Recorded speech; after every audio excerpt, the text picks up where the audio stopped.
Hello my friends, let's talk NieR. In the last 3 parts of this series, I expressed a number of individual themes in the game, and the moments of gameplay, story, and world building in NieR that expressed those themes.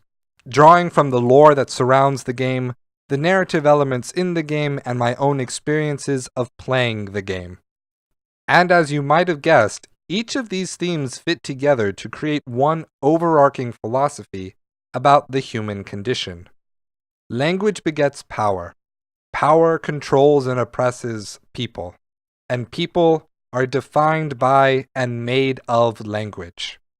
Thus, we see a vicious and tragic cycle form. NieR defines the human condition as one that will always inevitably create its own oppression and eventually destruction, because we are powerful, because we can communicate, because we fail to communicate, we must die. In Grimoire NieR, the companion book wherein the game's developers include much of the story that surrounds the game, Yoko Taro describes how, no matter what ending you get, the result is going to spell the death of everyone. If the gestalts are able to fuse with their replicants, the bodies will eventually succumb to the Black Scrawl.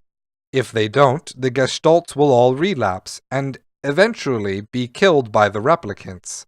But the replicants only reproduce by a new copy being made from their parallel gestalt. Thus, all the replicants will eventually die as well. I think for this reason, Kaine is my favorite character in the game, because she is possessed by a shade that is not her own. She lives out the philosophy of the game in Fast Forward. She becomes dominated by the power of Tyrion right before our eyes, and even when she overcomes this, and Tyrion grows to respect and support Kaine, the same situation is bound to play out. Whether she chooses to sacrifice herself or not, the ultimate end of Kaine, and of all the Gestalt and replicants, is that they will completely end. It's just a matter of sooner or later, but there is something beyond the ultimate fate of the replicants and the Gestalts, because there are sapient entities that don't get caught in this cycle. The robots and the androids developed emotions and feelings from being exposed to these humans, but aren't pulled by these same factors.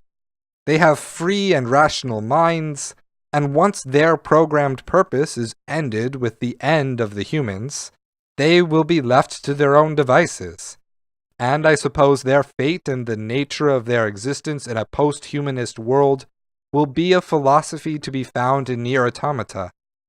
Also, as a fun side note, Emil is also practically immortal, so his presence in the new game might be pretty important too. With that, I will gladly bring this analysis to a close. Going through NieR thoroughly has been an absolute pleasure, and while its ultimate lesson is very bleak, I think I can take solace in the fact that Yoko Taro purposefully creates tragedies to offset all the happy endings we find in other games. The philosophy of NieR describes an aspect of humanity, but it doesn't describe all of humanity.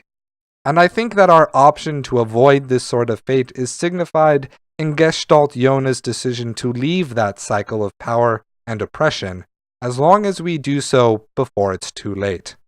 I think I better stop myself here before I end up rambling on too long, but just for self-aggrandizement, let me repeat the philosophy of NieR in its short tag.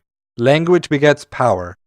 Power controls and suppresses people, and people are defined by and made of language, creating a horribly tragic cycle. Thank you for watching, everyone. If you enjoyed this video and any part of the series, please support me by hitting subscribe and consider dropping by my Patreon page. All links are in the doobly-doo. And don't expect it for a little while, but a philosophical analysis of NieR Automata is already in the works. I'll see you all next time, and, as always, stay true.